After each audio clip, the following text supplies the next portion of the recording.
it goes so far back, and there's truly a connection. Dr. Gerald Early is our next presenter. Tonight, Dr. Early will discuss baseball legend Jackie Robinson's military court-martial. Dr. Early.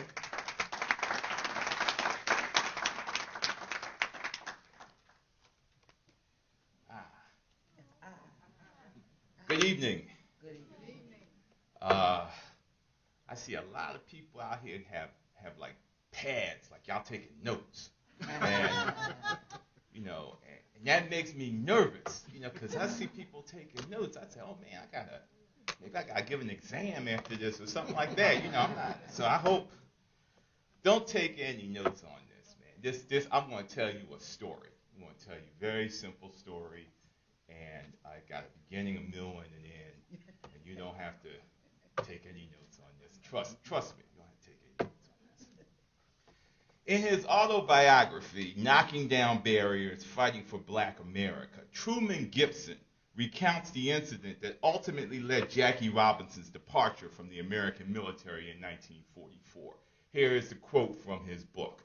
Troops were transported in buses driven by white civilians who had orders to enforce the conventions of the strict segregation that ruled the South then. That meant blacks sat in the back of the bus or even at times rode in black-only buses. The drivers were sworn in as deputy sheriffs and given firearms. These pistol-packing bus drivers regularly shot black servicemen and not infrequently killed them. Robinson found himself facing one such driver at Camp Swift, Texas. Nigger, get to the back of the bus, commanded the driver. I'm getting to the back of the bus, Robinson said. Take it easy. You can't talk to me like that, the driver said. I can talk to anybody any way I want, Robinson responded. The bus driver drew a revolver, but his draw wasn't as fast as Robinson, who wrestled the pistol away and massaged the driver's mouth with it, depriving him of many teeth. Joe Louis called me, and I flew to Texas. But as matters turned out, I didn't have to make any arguments on Robinson's behalf. The brass at Camp Swift knew who Robinson was, apparently understood the injustice of the situation, and in all likelihood reached the logical conclusion that Robinson would not put up with this kind of raw bigotry and realized only more trouble lay ahead. Robinson was discharged for the good of the service with no court-martial. That's the end of the quote from Mr. Gibson's book. Now, if anyone should know the story of what happened to Jackie Robinson this time in the U.S. Army, it should have been Truman Gibson, who was the civilian aide for the War Department at the time of the incident. The civilian aide job was one of the concessions blacks won from Franklin Roosevelt during the 1940 election season. In 1940, A. Philip Randolph, along with other prominent blacks, asked Roosevelt to integrate the armed forces, as well as integrate local draft boards established under the new Conscription Act, and to end discrimination in defense hiring. It is unlikely blacks would have gotten much in the way of any of these concessions had it not been an election year, one. Two, had not Stephen Early, no relation to me, Roosevelt's press secretary, announced after the meeting Roosevelt had with black leaders that blacks supported keeping the military segregated, a gross distortion of their position. This angered black leaders greatly and forced the administration to seek some compromise. Matters worsened a few weeks later as Stephen Early kicked a black New York policeman in the groin who was trying to keep a police line intact to protect Roosevelt after the president had delivered a speech. This incident was played up royally in the black press. Roosevelt, not wanting to take a chance on losing a significant portion of the northern black vote, made three concessions to blacks after this concerning the military. Number one, Benjamin O. Davis would be appointed the first black brigadier general. Number two, Campbell C. Johnson would be appointed assistant to the director of the Selective Service. And number three, William Hastie would be appointed civilian aide to the Secretary of War to oversee issues involving black soldiers. William Hastie served as civilian aide from 1941 to January 1943, quitting in frustration over the military's stubbornness in changing how it treated its black personnel. Truman Gibson, who had served as Hastie's assistant, became his replacement. Gibson, who was later to have a career as a fight promoter with ties to the mob, was considered more accommodating and less militant than Hasty, although Gibson considered himself more diplomatic and realistic. At any rate, if anyone should know the details of Robinson's military story, it should be Gibson, who was there when it happened, had read all the files about it. Yet Gibson's account does not jibe with either Robinson's account or the official record. In fact, in almost every detail is wrong. And it's most particularly wrong in the major point, and that is he is wrong in saying that Robinson wasn't court-martialed. Robinson was indeed court-martialed. As Robinson described the incident in his first autobiography, Wait Till Next Year, which came out in 1960, he wrote this book with a black journalist you may have heard of named Carl Rowan. Robinson got on the bus with a black, here's his version of it in his autobiography. Robinson got on the bus with a black woman who was so light-skinned she could pass for white. Apparently annoyed that a black soldier was sitting next to what he thought was a white woman, the white bus driver yelled at Robinson to move to the back of the bus, mostly because he was sitting next to what he thought was a white woman, rather than strictly because of where he was sitting in the geography of the bus. Okay, so I'm quoting directly from the book now. The driver stopped the bus and walked to where Robinson and the woman sat. Listen, you, I said to get to the back of the bus where the colored people belong. Now you listen to me, buddy. You just drive the bus and I'll sit where I please. The Army recently issued orders that there is to be no more racial segregation on any Army post. This is an Army bus operating on an Army post. And Robinson was right about that. You just let me tell you, buddy, said the driver, if you ain't off this bus by the time we get to the last stop, I'm going to cause you a lot of trouble. I don't care what kind of trouble you plan to cause me, snapped Robinson. You can't cause me any trouble that I haven't already faced. I know what the regulations are, and I don't intend to go to the back of this bus. So get out of my face and go drive the bus because I don't intend to be pestered by you anymore. The driver mumbled angrily as he stalked back to his seat. Okay, that's the end of what I'm quoting here. Now I'm going to sum it up in my own words. But that was a direct quote from his book. When the driver reached his last stop on the post, where Robinson and his companion would have boarded a city bus, the driver left the bus and returned with 3 white men. One of the white women passengers on the bus began to berate Robinson, and Robinson got into an altercation with one of the white men, whom the driver had brought back with him. At this point, the military police arrived. They took him, Robinson, to see Captain Gerald M. Beard. Robinson's companion, the woman he was with, offered to accompany him, but he told her to go ahead with her trip. Robinson was questioned by Captain Beard and by Beard's secretary, a civilian and a Texan, who remarked that Robinson purposely wanted to start trouble on the bus by sitting where he did. Robinson resented her questioning him and asked Beard if he had to be subjected to an interrogation by his secretary, to which Beard responded by calling him uppity, quote, uppity and out to make trouble, unquote. The secretary angrily left the room, expressing her feeling that Robinson had insulted her. Beard had Robinson submit to a sobriety test because he thought he was drunk. 2 weeks later, Robinson was charged with insubordination, disturbing the peace, conduct unbecoming an officer, insulting a civilian woman, and refusing to obey the lawful orders of a superior officer. Colonel Bates refused to sign the charges, expressing the opinion that Captain Beard had conducted an incompetent investigation. Robinson was then transferred from Beard's battalion to the 758th Tank Battalion. He was in the 751st.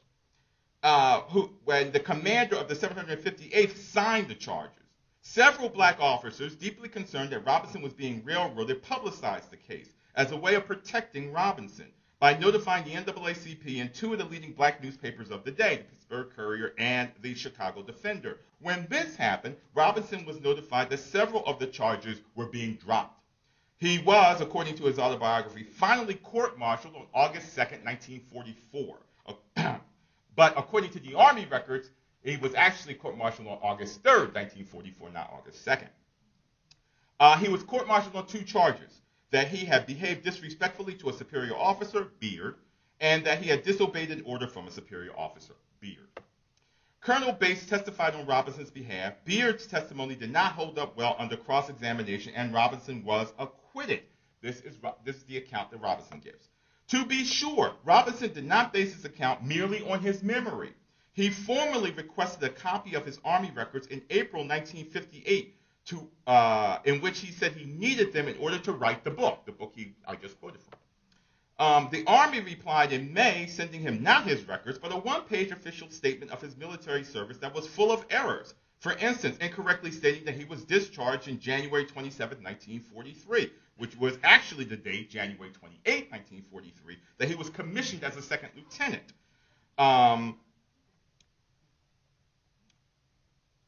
Which was noted in the letter, actually, that he was commissioned as a second lieutenant.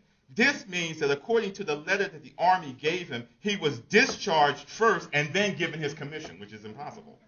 He was court-martialed in 1944, as I said above. In June, Robinson desperately repeated his request, and the Army responded by sending him a copy of his general court-martial orders. Now, there are three types of courts-martial. When you want to say plural, you say courts-martial. A summary court-martial is for minor offenses, which usually, if the defendant is found guilty, he gets a reduction in pay and possibly a short-term confinement of 30 to 60 days.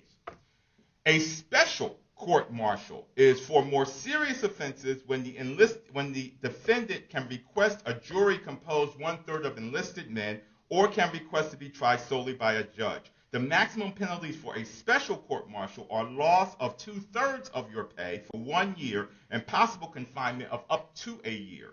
Finally, there is a general court-martial, which are for the most serious charges. Punishments can include death for treason or desertion of duty under fire. You can have a multiple-year confinement, and you can be dishonorably discharged or given a bad conduct discharge. Robinson had a general court-martial, the most serious kind. And had he been convicted, he almost certainly would have been dishonorably discharged from the service, which would have made his later Major League Baseball career impossible, because Rickey would not have chosen had he been dishonorably discharged from the military. In his second autobiography, I Never Had It Made, which came out in 1972, Robinson gives the same story, only a little bit shorter, but it's basically the same story. Okay, the official records. Reading the official depositions of all the witnesses and actors in the incident that led to Robinson's court-martial, a few things become clear. First, it was nearly a certainty that the bus driver, Milton N. Renegard, was not armed. Robinson almost certainly would have been shot if the bus driver had been, as he likely would have used his weapon, and Robinson would likely not have been able to disarm him. Nowhere in the court record is it mentioned that the bus driver was armed. Moreover, I am convinced that Robinson would have been shot had the bus driver been armed, because the driver, as well as several of the other witnesses, make it plain in their depositions that they thought Robinson had been disrespectful to white women. First, he talked back to and allegedly cursed a white woman passenger on the bus who objected to his behavior and said that she was going to report him to the MPs. Second, he was asked to move to the back of the bus in part because several white women and their children were boarding the bus, and the driver particularly didn't want the white women and children who were boarding the bus to mix with him and his black companion. That's the major reason why they wanted him to go to the back of the bus.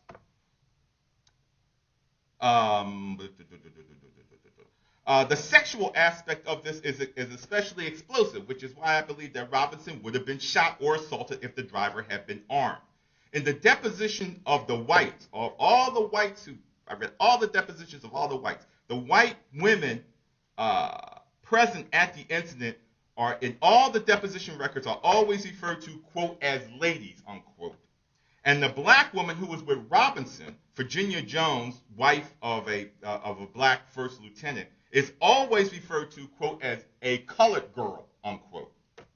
The racial hierarchical distinctions are clearly delineated in the language of the depositions. Robinson himself was clearly incensed. This is the other major point that's clear in the records. Robinson was clearly incensed by somebody calling him a nigger or something that he has heard or thought he heard as nigger. Robinson at one point said to Captain Peeler Wigington, one of the white officers who questioned him after he was taken into custody, he said, quote, any captain, any private, you, or any general calls me a nigger, I will break you in two, unquote. All parties, including Robinson, agreed that this was said. So everybody in all the depositions, including Robinson himself, said that he said this. Okay. Robinson clearly saw the whole incident of what was happening to him as an assault on his black manhood. After being taken into custody and vigorously and counterproductively arguing his side of the story, Robinson became convinced that the white officers in the room were mounting a conspiracy against him, which they probably were, because their depositions all matched incredibly well, and that he would not get justice. The fact that Robinson was acquitted had much to do not so much with the strength or weaknesses of the prosecution's case, but rather that Robinson was somebody, not a nobody. He had been a star college athlete, and his brother, Mac, had been on the 1936 Olympic track and field team. Robinson knew Joe Louis, who used his influence to help him. Robinson wrote letters to powerful people and had letters written on his behalf, some of which can be found in the record. In a July 1944 telephone conversation between Colonel Kimball of Camp Hood, it didn't happen at Camp Swift, that's another thing that Gibson got wrong, it happened at Camp Hood, Texas, and Colonel Blewett of the 23rd Corps, it is clear that the Army's top brass was aware of the hot potato they were trying to handle. Kimball said, quote, "This case is full of dynamite and requires very delicate handling," unquote. Kimball wanted an outside inspector for the case, afraid that all the men at Camp Hood would be prejudiced. Blewett said that he has no inspector immediately available, but would send one as soon as possible. So Robinson, which eventually he did, so Robinson was acquitted probably because it was the most expedient way for the Army to get rid of him without making him a martyr or a cause célèbre for the black American leadership. And so in that respect, Truman Gibson was right, that he was kicked out of the Army. Eventually he was honorably discharged to get rid of him from the Army because his standing up the way he did was too much for the Army to deal with at that time. Thank you so much.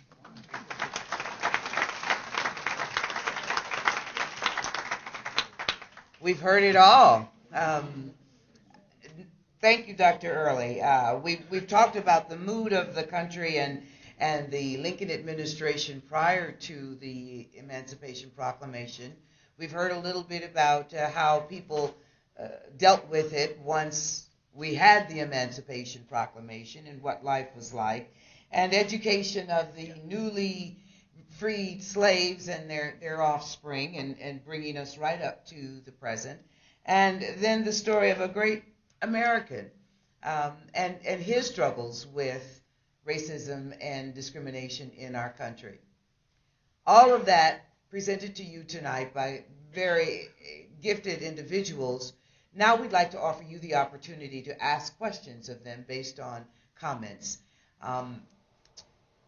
We will take a few. I don't know how much longer. 5 minutes? I'm sorry. Okay. We'll do 30 minutes of questions. So anyone?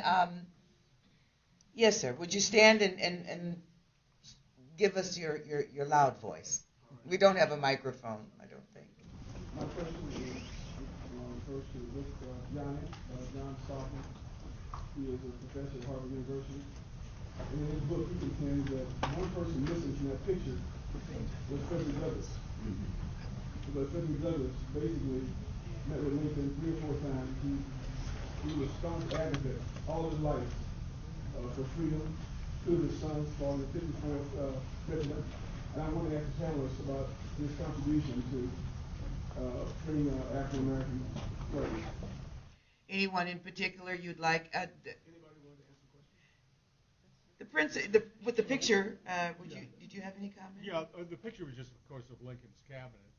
Douglass, of course, was an early advocate of raising black troops, and was long before Lincoln decided to do it, was very actively pursuing that in his speeches and stuff around the country.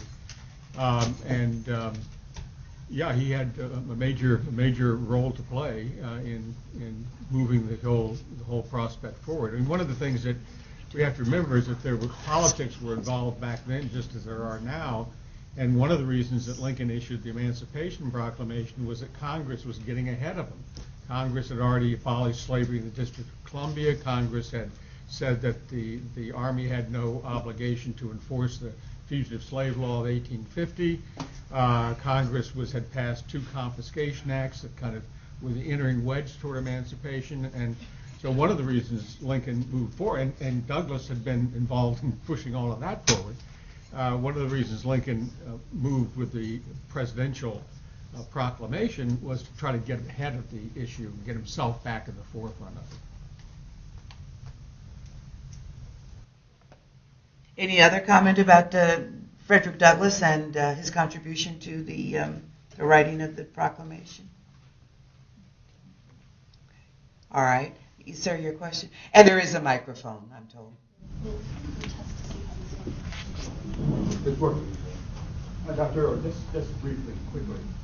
My picture of Jackie Robinson was a bit different from what I heard tonight. So Branch Rickey chose him for his mannerism or being able to withstand what might come upon him. But the story here tonight is a little different. Can you kind of bring this up to date on that? Yeah, sure.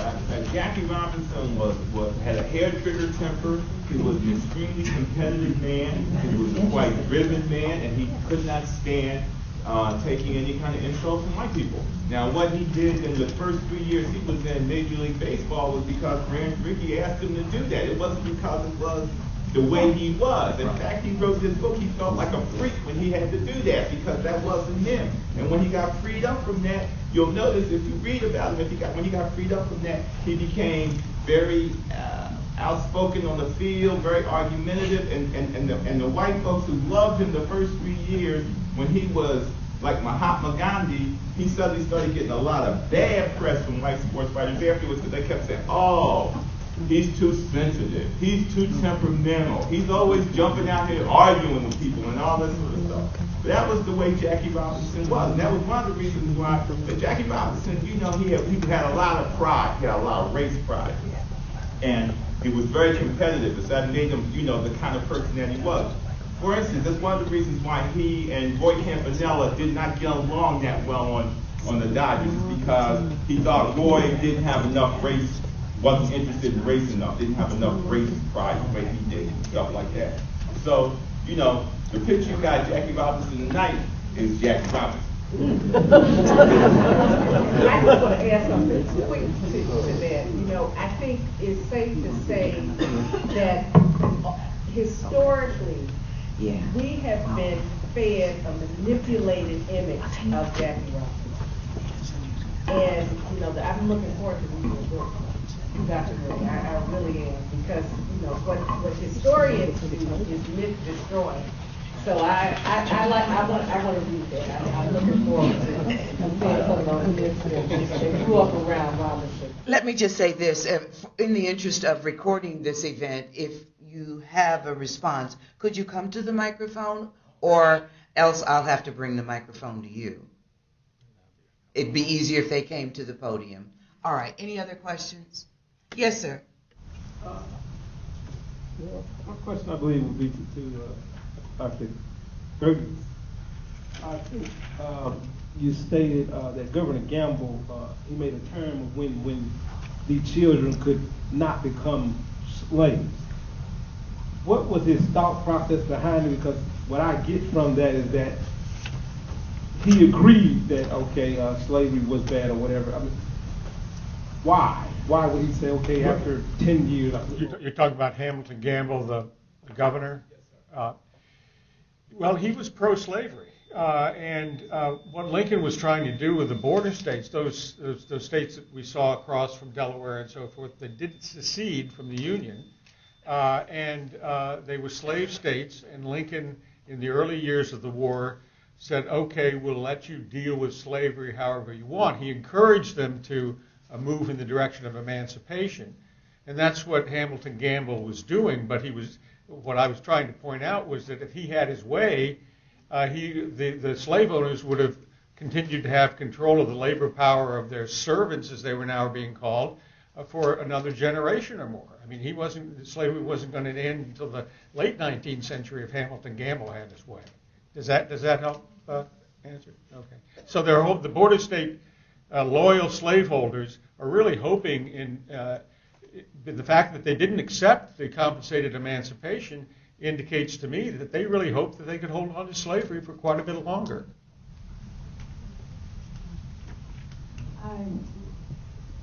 Is this working? Okay. Yes, and in real life they did. I'm saying this just because I sat up late in the night this week watching the program on PBS called Slavery by Any Other Name, about basically, as they called it, peonage and the convict labor that went on for decades and decades, and we still have had it in recent years as well. And it's a huge industry in our country. The prisons. I really want to recommend that film and the other films that are happening for African American History Month on PBS, and also there's a Black Women's American History and Culture theme for the St. Louis Public Library System in each of the different branches, or several of the different branches. And it's, I have the program here. I've been going to some of them, and it was launched, in fact, by Priscilla in my awareness. I also wanted to say that Lynn Jackson, in her usual modest way, did not mention her magnificent coloring book about her wonderful and very magnificent ancestors. And also, so I have a copy of that on me, which I never leave home without. And do you have, did you have any that you wanted to share tonight? I didn't bring them because it's your program. Exactly. Okay. Well, thank But you. I didn't hear her one thing. She said she didn't bring them because this is a different program. Right, right. And thank you, though, for bringing it to our attention. But also, as a library director myself, I want to promote yet another wonderful librarian who is Ruth Ann Hager, who did the Dred and Harriet Scott family story and the phenomenal research that was almost a thriller to watch when she did the slideshow about trying to find out about the family and also about where Harriet Scott was buried. Thank you. Thank you. Yes, ma'am. We have a question. We'll take this young lady and then the gentleman here. I just wanted to ask Ms. Jackson, for many years, all we heard about the Dred Scott case was dread. And it's only been in the last few years that it's come out that Harriet and Dred filed separate suits, almost identical. Could you elaborate on, was Harriet really the one pushing her older husband, or do you know? Okay, that I can't say for positive sure, but I always go back to the fact that if you know the women in our family, genetically speaking, she definitely had an opinion about what they should do. But I appreciate you asking that because it gives me an opportunity to tag on to what Reverend Scott was saying, that the pastor, Reverend John Anderson, was a free abolitionist black man. And we believe that he taught them the ins and outs on how it was that since their owner didn't let them buy their freedom, which they had offered to do, that they could then sue for their freedom in the courts. And because Harriet had been in the same free territory as Dred in Fort Snelling, and he had also been in Illinois, that they had the once free, always free rule that allowed them to do this. And so by virtue of her own situation, she decided, I'm sure, that she should file for her own freedom. But also it's important to remember that so goes the mother, so goes the child. So if she had won her case, then she and her daughters would be free, even if Dred did not. But they were willing to at least get 3/4 of the family free, as opposed to nobody being free. And so they did file, both of them, on April 6th of 1846 at the old courthouse. And their first trial was a mistrial because of hearsay. And then the second trial they were literally giving their freedom there by a jury of 12 white men. So we can't prove that, but there is a book called Mrs. Dred Scott by attorney Lee Vanderbilt of Iowa. And it's a thick book. Half of it is bibliography, but the first half she tries to make a case for that. And so somewhere in there, she feels that that's the case. And I think this is where this has come from for the most part. But yes, she definitely had grounds, and I think she had the personality, and I think she had the motive. Thank you for the question. And could you clear up the Catholic comment? Oh, yeah. He's very adamant about that. Okay, no, Dred was not Catholic. He was not. Chances are he went to church with Harriet. And I say that because even though her name, I believe, is the only one in their records, if you were to go and read the eulogy that James Milton Turner wrote and read in 1882, when they had the color portrait of Dred, which is in the it's in the Missouri History Museum on 3rd floor. It's that color portrait that's on my book. That picture was dedicated, and Milton Turner did the eulogy. In that eulogy, he said that Dred was among those prominent notables, such as Reverend John Anderson, Reverend Meacham, and others. I think he names 3 or 4 people who were diligent to care for the poor and the indigent and to look after their welfare. So he named him among 4 other pastors, the pastor of that church. And so by virtue of deductive reasoning, one might presume that he went to that church, but he certainly was also a Christian as well. So to that end, okay, so he goes to your church, but he's buried in Calvary Cemetery. And Calvary, of course, is a beautiful Catholic cemetery. He was first, however, buried at Wesleyan Cemetery. And Wesleyan was at Grand and Lindell, where St. Louis University is. And there was a time that came when they said they were going to abandon that, and the Blow family, who had always been there for them, said, well, we're going to move him. So they had to buy 2 plots at Calvary, and that meant that Dred, being black, couldn't be buried next to a white person. So if you go there now, you won't see another headstone real close to his. He's on the side of the road. But he was reinterred there because they did not want to lose him. And so he's in a Catholic cemetery, but he himself was not Catholic. Okay? Thank you. Thank you. There's a question here, this gentleman on this side of the room. Yeah, it was Dr. Dowden White. And this is my loud voice. That's your loud voice, okay. I heard you mention at the tail end of your presentation, stocks for Mississippi. And I was just wondering, what impact did the Great Migration have on St. Louis public education?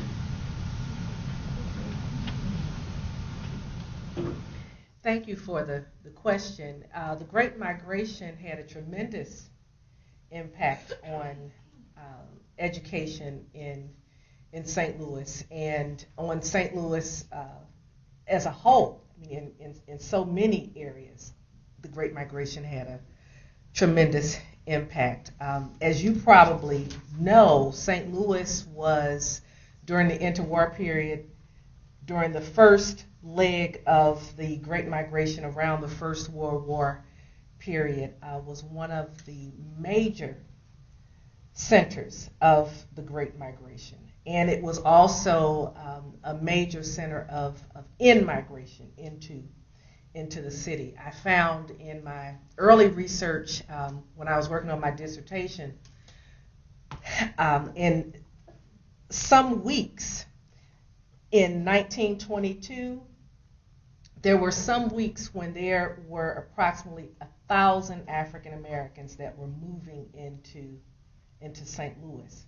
Now, what was somewhat different about the impact of the Great Migration on education in St. Louis, unlike cities to the north, Chicago, if we go up in Pennsylvania, and those cities, where in those more northern cities, they had at least some semblance of racial segregation in their public schools.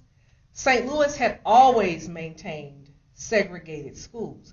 And so where you have in those northern cities what one historian who wrote on education and public schooling in Chicago referred to as down from equality, and that's the title of his book, as a result of the Great Migration.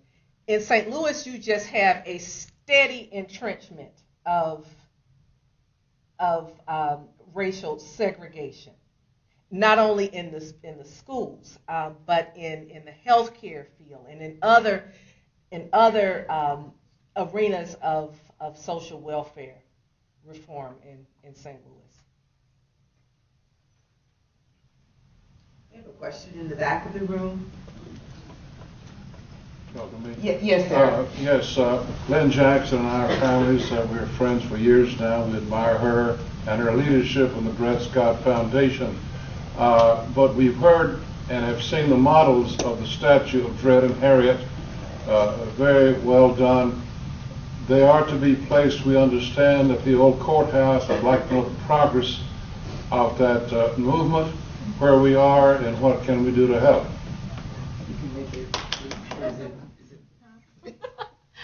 Thank you, Harold and Joan. You guys are precious. Thank you. I have a lot of, unpaid PR people in the room, as you can tell. Thank you. Real quick, though, the progress is that we are right at halfway of the funds that's required for the statue, but the statue is also underway and well underway. We expect to see it sometime this year, and ideally, if we could just finish raising the money for that, we'd be real happy. But we're going to get it in this year. I'm pretty positive. The sculptor is Harry Weber, and you'll know him from Albert Pujols, Lou Brock, Kurt Gibson. Did I say it wrong? What's his name? Bob Gibson. I love him. Bob Gibson. I'm thinking of Kurt Flood. Yeah.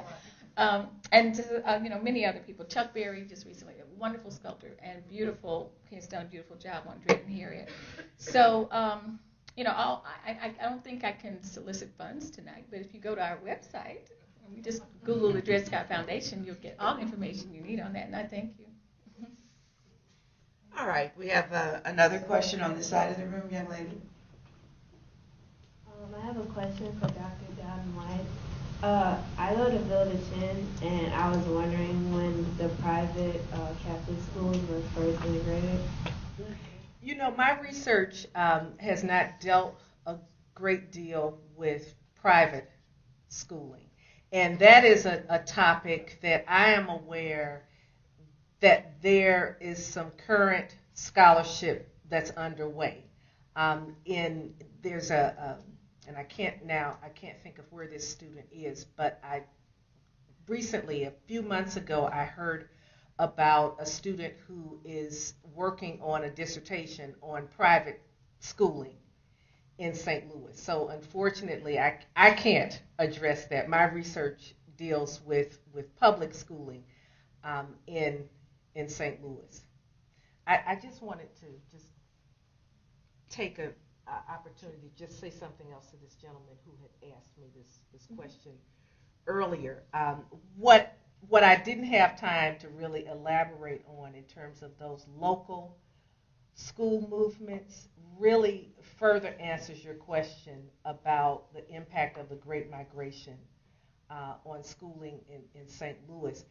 One of the things that occurs by the mid to late 20s as the racial demographics of these neighborhoods are changing as a result of the impact of black residents moving into predominantly white, formerly all white areas, is that these once colored schools these once white schools become colored schools. And one of the things that's really interesting about what happens when these schools become colored schools, often the African American representatives will petition the board to have the names changed to reflect those names of African American heroes. And you may be surprised that something that seems, so non-political would just, elicit a firestorm within some of the white communities. And so you have all of these struggles around the name changes of schools. And there was one example, and the students, this was the Glasgow School, the original Glasgow School that was changed to Paul Laurence Dunbar. And I have not been able to find a photograph of this. I know that someone had to take a photograph of this, but the newspapers actually talked about how the white students of Glasgow actually went on strike, and they had posters with their parents, and on the posters it would say, Glasgow forever, Dunbar never. Now, they didn't win that battle. But, there are plenty of examples like that. And, I read and I heard in Dr. Early's bio that he is promoting his book. I actually brought my book with me.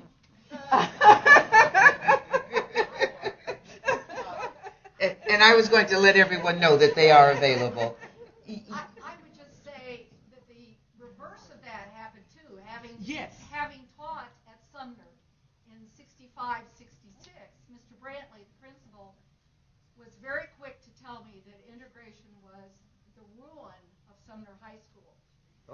Because from that point on, the very strong community that they had, from that point, students were allowed to go wherever they wanted. And I mean, that was his feeling. There's a question in the back, the young man there, and then Mr. Siebert. I have a question for Dr. White. I go to Clayton High School, and we are currently doing a research project on race. And one of the central issues at our high school is the achievement gap. And so I'd like to know your thoughts on how to tackle this problem and, what's the cause of it. Well, I'm not going to talk about how to tackle it right now. We could talk about that later, but I will say something about the cause of it, and it's connected to this young lady's observation that this teacher made, which I actually disagree with. I understand that, but and that's not to say that I don't acknowledge that the structural concerns of racial segregation actually led to a cohesiveness in the African American community. But it is my view that even during Sumner's heyday, the foundation of segregated schooling was undermining African American education and the St. Louis public schools in general, even in its heyday. We couldn't see it yet. But we are still dealing with these decisions that our foreparents made in the 19th century to segregate our school system. And of course, it is connected, it is intimately connected. The problem of schools is intimately connected with where we live, housing. And that's why it's such a bugaboo for us to work on.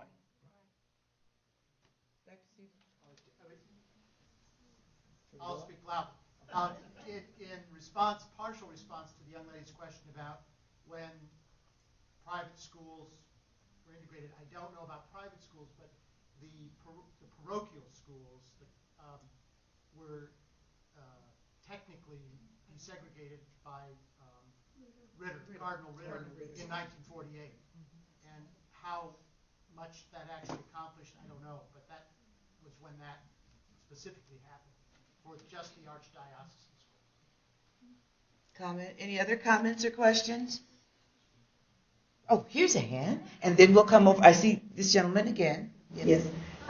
This can go to any of you guys, but I go to Limber High School, and we were just discussing the different, I forgot what it's called, but we were just talking about Booker T. Washington and W.E. Du Bois and their different views on how to get equality for African Americans. And I was just wondering if any of you guys had an opinion over which one was better and which one was more effective.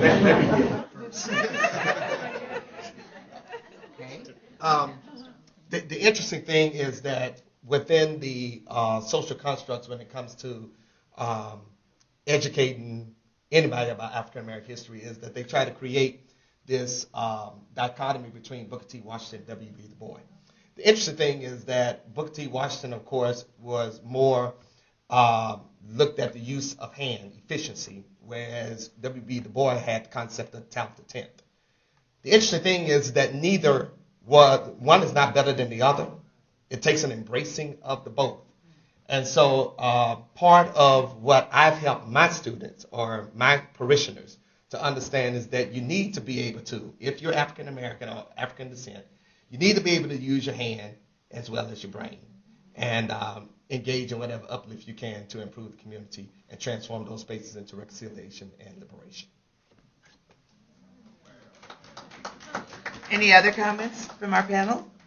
Well, I'd just make one. Years ago, August Meyer wrote a book about African American thought in the United States, and he made the point, which I think we oftentimes forget when Booker T. Washington is described as an accommodationist, that he was developing the boycott movement in the South using the economic power of African Americans, which became the cutting edge of the modern civil rights movement. So. All right. Yes, sir.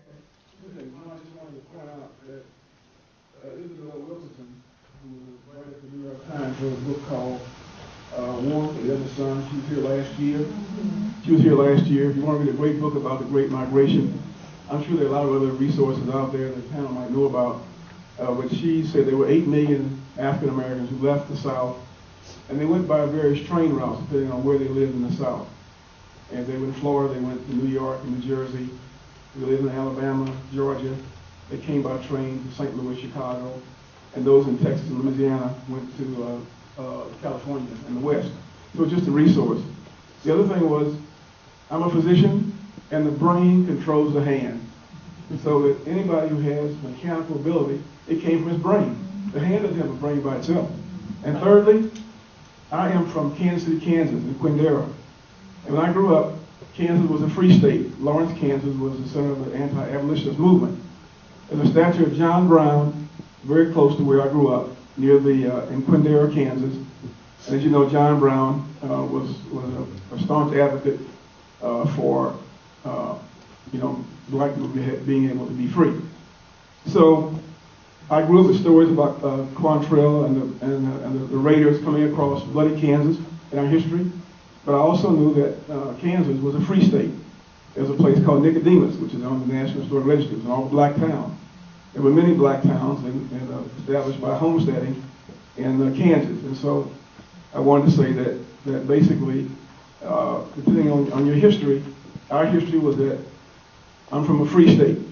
Now, it may have been, and also I'm from a state where the Brown versus Board of Education was also passed in Topeka, Kansas. So I'm fortunate to have. I'm also from Sumner High School in Kansas City, Kansas. I want you to know that there's a Sumner High School in the state of Washington. It's an all-white school. Sumner High School was a prominent name around the country. I was really flabbergasted. One of my classmates from medical school finished from Sumner High School in Sumner, Washington. Wow. Interesting. Any other questions or comments? Oh, we're getting bigger. We're spreading out. Well, you're right here in the front. This young lady here. Then we've got a question by the camera, and then we'll come back to this gentleman who's asked a question already. Good evening, everyone. I wanted to ask if any one of the panelists can address if you know the origin of the field, Elderville High was named. And also, Dr. White, I wanted to know, did you mention anything about elementary school being housed on the grounds of a high school? What elementary school was there? High school? There was. Ma'am.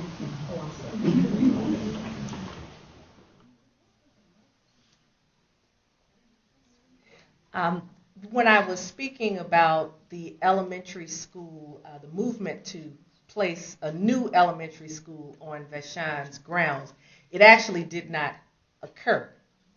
But the issue was that there was nationwide within the education movement this new idea that was floating around about how to socialize young people, how to socialize children. And so there were these new experiments that were taking place. And the the board had made an argument that by putting an elementary school, the new elementary school that was needed on the grounds of Vashon, that this could be an example of this new experiment in socialization. Well, as you can imagine, those who were opposed to this, which of course was not only the black community, but some of the white community who also agreed with them, argued that this was not good to have elementary school age children with high school age children, in intimate contact with one another. And so what the African American representatives argued, they said, well, if you're going to do this with the black schools, separate but equal, you have to, in the measure of equivalency, you have to do it with the white schools. And so this is why it became a citywide issue. And it went to court, and it was decided that it would not occur. Now, you had a question before that. It's Ellertsville. Ellertsville. And it was named after a horticulturalist named Charles Ellertsville, a white horticulturalist named Charles Ellerts. And in the 1880s, Charles Ellerts began to settle that area. By the time we get into the first and the second decade of the 20th century, the Ville has become predominantly black. And the reason why the Ville becomes an anchor, an institutional anchor for the black community, when you look at this westward movement of African Americans from the riverfront as they become more upwardly mobile, better, beyond making do. If you know anything about the housing stock and the history of the housing stock in the Ville neighborhood, there was a disproportionately large number of houses that are called shotgun style houses and frame houses. Now there are brick homes that are old that are still in the Ville, but the primary housing was small, and there were very few race restrictive covenants that were contracted in the Ville because whites did not fight to hold on to the Ville. There was some racial friction, but whites did not fight to really hold on to that area. Now, if you go outside of the Ville, the outskirts where you have the larger brick homes, you will find race restrictive covenants. And so that was an area that African Americans found that they were unencumbered by the race restrictive covenants. And so it becomes this solidly working class and professional class community. Now, there's a myth that it's where all of the black elite live, but that's not true. But it was a solid working class and professional class community. Thank you. And this gentleman, we're going to take these last two questions and we'll wrap up. If you have any other additional comments, you can approach the panelists individually. Yes, sir. Okay, thank you. The question is primarily aimed at Ms. Jackson, but I think any panelist, their comments would be very helpful. I was very impressed with your foundation, and my understanding is that it's dedicated to history, education, and reconciliation. And I think that history and education are very important, and I think that reconciliation is perhaps the most important and also the most tricky of those three concepts.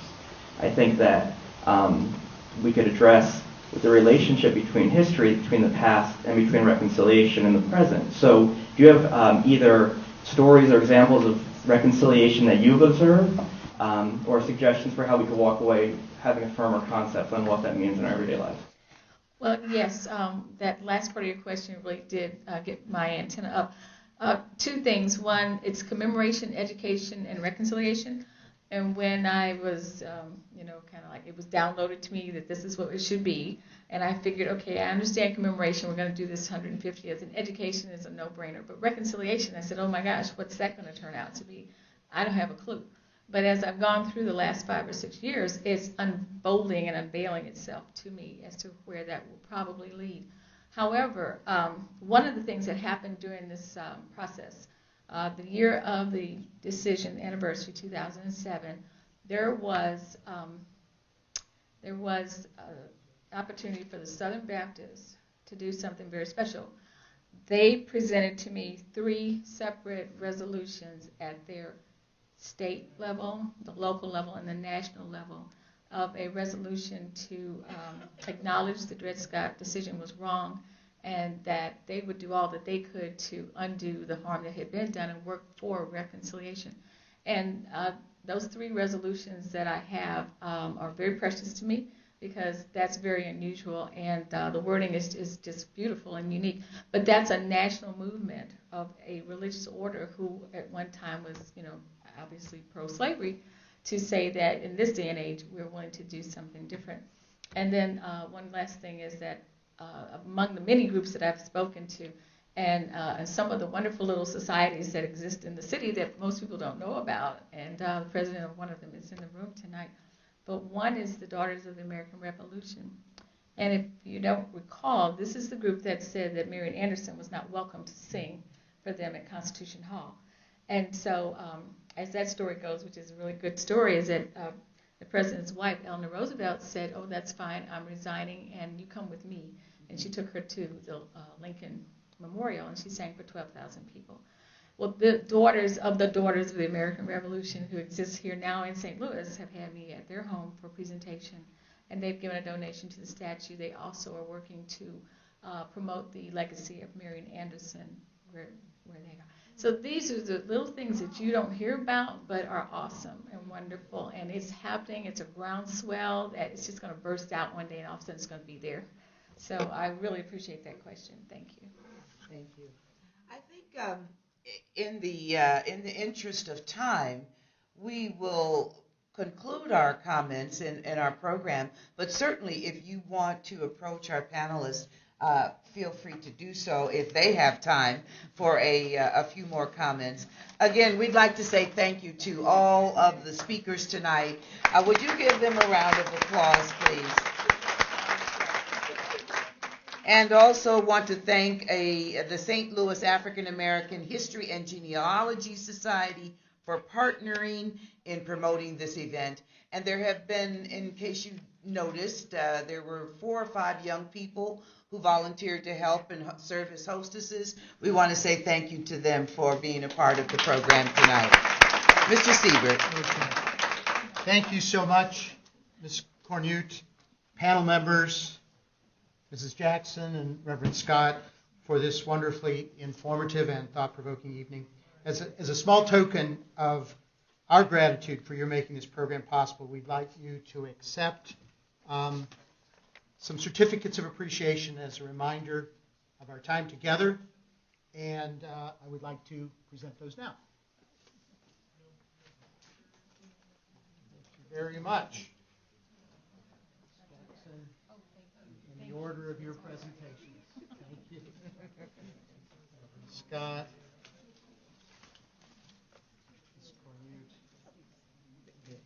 Thank you. Thank you. And Curtis, thank you. Mr. Vincent. Can you announce the conference Saturday that Wanda's speaking at Harris Stowe? And I think our friend Dr. Early left early. Thank you, everyone, for your participation. And please check our website for our future programs in April and May. Thank you.